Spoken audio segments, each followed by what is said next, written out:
Market లో invest చేసి మీ డబ్బులు డబుల్ చేసుకోవాలనుకుంటున్నారా? సుందరరామిరెడ్డి గారి లైవ్ సెమినార్ కి అటెండ్ అవ్వండి. Hello yes, welcome back to Suman TV. ప్రస్తుతం మనతో పాటు ఉన్నారు పబ్లిక్ స్పీకర్ రజనీ రామ గారు.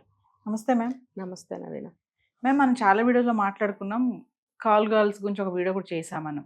హైదరాబాద్ నగరంలో అక్కడక్కడ యూత్ అమ్మాయిలు బాగా ఇట్లా తిరుగుతున్నారు డబ్బుల కోసం అని చెప్పేసి, ఇంకా బ్యాక్గ్రౌండ్ ఏదనుకున్నా సరే.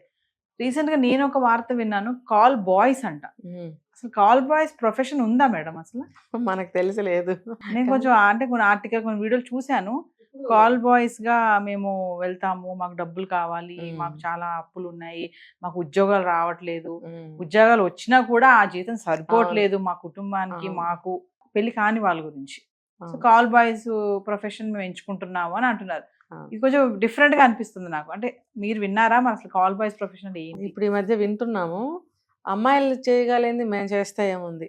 అసలు ఆడపిల్లలు ఏ పని చేసినా తప్పుగా భావించే సమాజంలో ఆడపిల్లలు ఇలాంటి పనులు చేస్తున్నారు, మగవాళ్ళం మేము చేస్తే ఏమైంది అని అనుకుంటున్నారు. దానికన్నా ముందు ఇంకోటి, వాళ్ళకి కోరికలు. ఏం కోరికలు?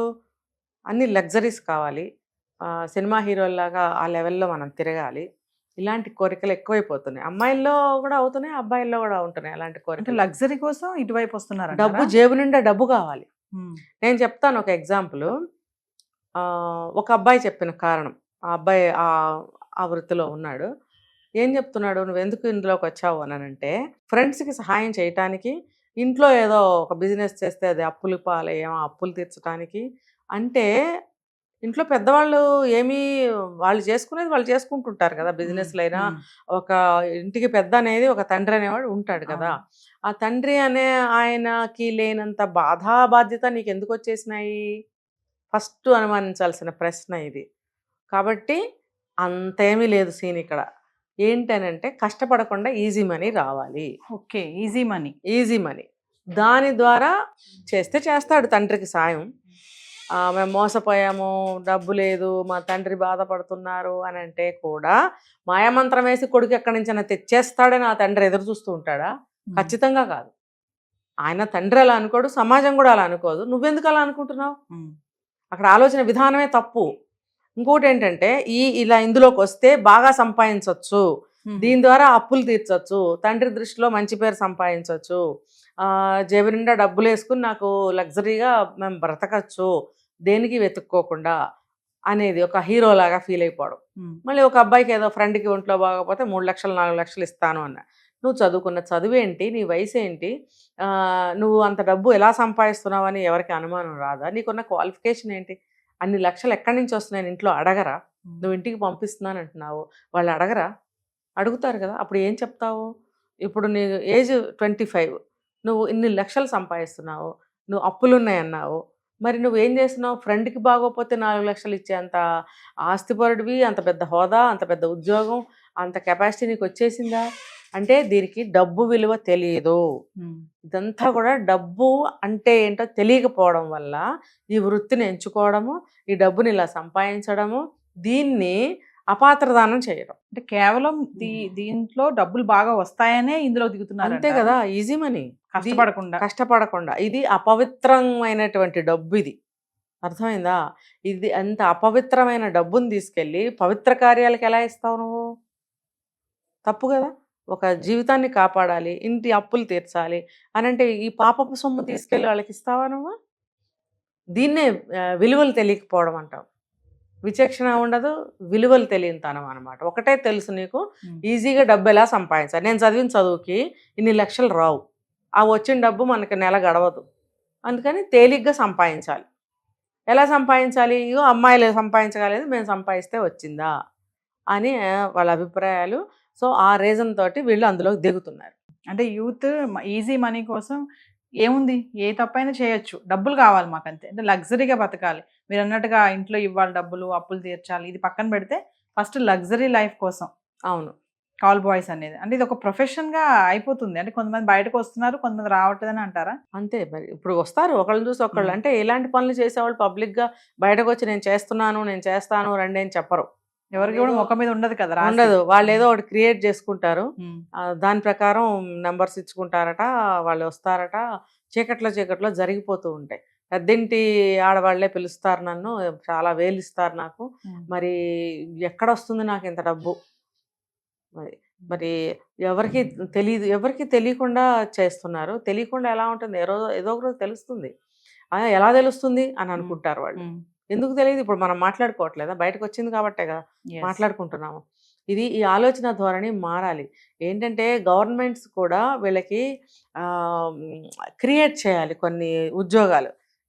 ఎంత వీలైనంత వరకు ఏదో ఒక జాబ్ అనేది వాళ్ళకి ఇస్తూ ఉండాలి యూత్కి. యూత్ అంటే ఏంటండి? అసలు పదునైన చాకులు. వాళ్ళని ఏ విధంగా మనం వాడుకోవచ్చు వాళ్ళని. అసలు చాలా అంటే ఆ వయసులో ఎటు తిప్పితే అటు తిప్పే వయసే అది. 20-25 ఏళ్ల వయసు అంటే మంచి శక్తివంతులుగా ఉంటారు వాళ్ళు. వాళ్ళతోటి అవ్వన పని లేదండి. అటువంటి యువతని నీరుగార్చేస్తుంది మన సమాజం. ఆ సమాజంలో ఎవరెవరు ఉన్నారనేది అందరికీ తెలిసిందే. మరి అందరూ కలిసి ఈ యువతని ఎలా మనం యూజ్ చేస్తున్నాం, యువతను అసలు వాడుకుంటున్నామా అనేది ఎవరు ఆలోచించట్లేదు. యువతని తప్పుదారి పట్టించి ఇప్పుడు మద్యం అని, గంజాయిలని, సిగరెట్లని, ఇప్పుడు కొత్తగా ఈ కాల్ బాయ్స్ అని చెప్పి ఇలాంటి వాటి ద్వారా వాళ్ళని సంపాదించుకోండి, బతికితే బతకండి, చచ్చిపోతే చచ్చిపోండి అని పవర్ఫుల్ యూత్ని నిర్వీర్యం చేసి నాశనం చేస్తున్నారు. మన దేశము ప్రగతి యూత్ మీద నిలబడి ఉందండి.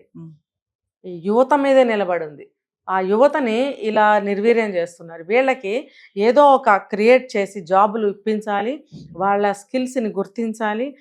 ఏ ఉద్యోగం లేకపోతే వాళ్ళు ఇదిగో ఇలాగే ఉద్యోగం ఉన్న సంతృప్తి పడలేని మానసిక స్థితిలో ఉన్నారు వాళ్ళు. ఈ యువతకి కౌన్సిలింగ్స్ ఇవ్వాలి. అక్కడక్కడ ఓపెన్ ప్లేసుల్లో వీళ్ళకి కౌన్సిలింగ్స్ ఏర్పాటు చేయాలి. తర్వాత వాళ్ళకి బ్రెయిన్ వాష్ చేయాలి. ఇలా విలువల గురించి తెలియచెప్పాలి, డబ్బు గురించి తెలియచెప్పాలి, దేశం గురించి చెప్పాలి. దేశంలో ఉన్న శక్తులు, మన దేశం ఏంటి, మన ఉనికి ఏంటి, ప్రయోజనాలు ఏంటి, అసలు ప్రతి ఒక్కదాని గురించి తెలియచేసేవాళ్ళు లేక దేని విలువ తెలియకుండా అలా తయారయ్యారు. చివరికి అలా డబ్బు సంపాదిస్తున్నాడు, ఆ డబ్బు విలువ కూడా తెలీదు.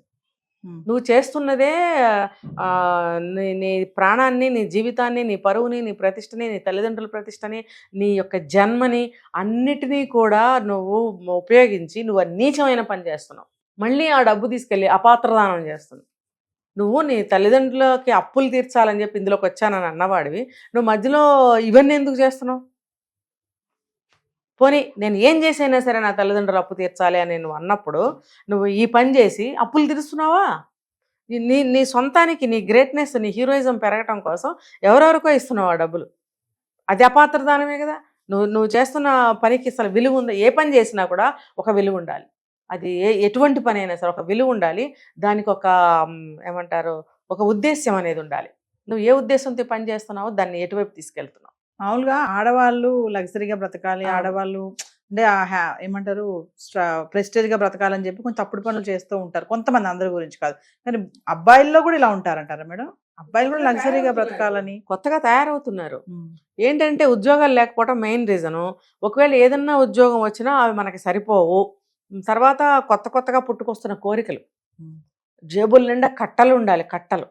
ఆ కట్టలు ఉండాలి, కొత్త కోరికలు, పుట్టుకొచ్చే కోరికలు తీరాలి, విచ్చలవిడిగా ఉండాలి, విశృంఖలంగా మన ఇష్టం వచ్చినట్టు ఉండాలి అని అంటే డబ్బు కావాలి. అంతేగాని ఆ డబ్బు ఎటువంటిది, దాని విలువ ఏంటి అని తెలుసుకోవట్లేదు. ఇదే కారణం మేడం. ఇదంతా ఒక పక్కన పెడితే మరి వాళ్ళ ఆరోగ్య పరిస్థితి ఏంటి? ఆరోగ్యం ఎలా ఉంటుంది? రేపు పొద్దున ఏం సమస్యలు వస్తాయి మరి ఇలాంటి పనులు చేయడం వల్ల? ఖచ్చితంగా ఆరోగ్య సమస్యలు వస్తాయి వాళ్ళకి. చిన్న వయసు, వాళ్ళ ఒంట్లో ఉన్నటువంటి శక్తిని ఈ రకంగా ఉపయోగిస్తున్నారు. ఆనక వాళ్ళకి వస్తున్న జబ్బులు ఏవైతే ఉన్నాయో వాటిని ముందుగా వాళ్ళు ఊహించలేకపోతున్నారు, గ్రహించలేకపోతున్నారు. ఏదో మనం ప్రికాషన్స్ తీసుకుంటున్నాం అనుకుంటున్నారు, కానీ అది ఎంతో కాలం వాళ్ళకి అది ప్రొటెక్ట్ చేయలేదు. ఏదో ఒక రోజున పాపానికి శిక్ష తప్పదు, తప్పుకి శిక్ష తప్పదు. మనం చేస్తున్న దానికి ఫలితం దొరక్క తప్పదు. కాబట్టి ఇలాంటి వాటి వల్ల ఆరోగ్యాలు చెడిపోతాయి, శక్తిహీనులు అవుతారు. ఇప్పుడు ఒక శక్తివంతమైనటువంటి యువత శక్తిహీనులైపోతున్నారు అన్నమాట. ఆరోగ్యం చెడిపోతుంది, వాళ్ళ స్థితిగతులు ఏంటో వాళ్ళకి గుర్తించే స్థితిలో ఉండరు, డబ్బు విలువ తెలీదు. వాళ్ళు దేనికి ఉపయోగపడుతున్నారు? తర్వాత వాళ్ళ పర్సనల్ లైఫ్ ఏంటి, వాళ్ళ తల్లిదండ్రులతో వాళ్ళ జీవితం ఎలా ఉంటుంది, నెక్స్ట్ వాళ్ళ ఫ్యూచర్ ఏంటి, ఇవన్నీ వాళ్ళు ఆలోచించుకోవట్లేదు. కాబట్టి హెల్త్ కూడా చాలా ఇంపార్టెంట్ అని వాళ్ళు గ్రహించాలి. ఇప్పుడు బాగానే ఉన్నాం, కొద్ది రోజులు అయిన తర్వాత మా పరిస్థితి ఏంటి, ఇప్పుడు చిన్న వయసు ఓకే, తర్వాత కొంచెం ఏజ్ అయిన తర్వాత మా పరిస్థితి ఏంటి, ఇలాంటివన్నీ వాళ్ళు ఆలోచించాలి. మా హెల్త్ పాడైతే మా పరిస్థితి ఏంటి, అలాంటి రోగాలు ఏమన్నా వస్తే క్యూర్ అయ్యేవి కావండి. క్యూర్ అయినా సరే మళ్ళీ ఎప్పుడొకప్పుడు బాధించే రోగాలే, ఇది తెలుసుకోవాలి యువత. Thank you.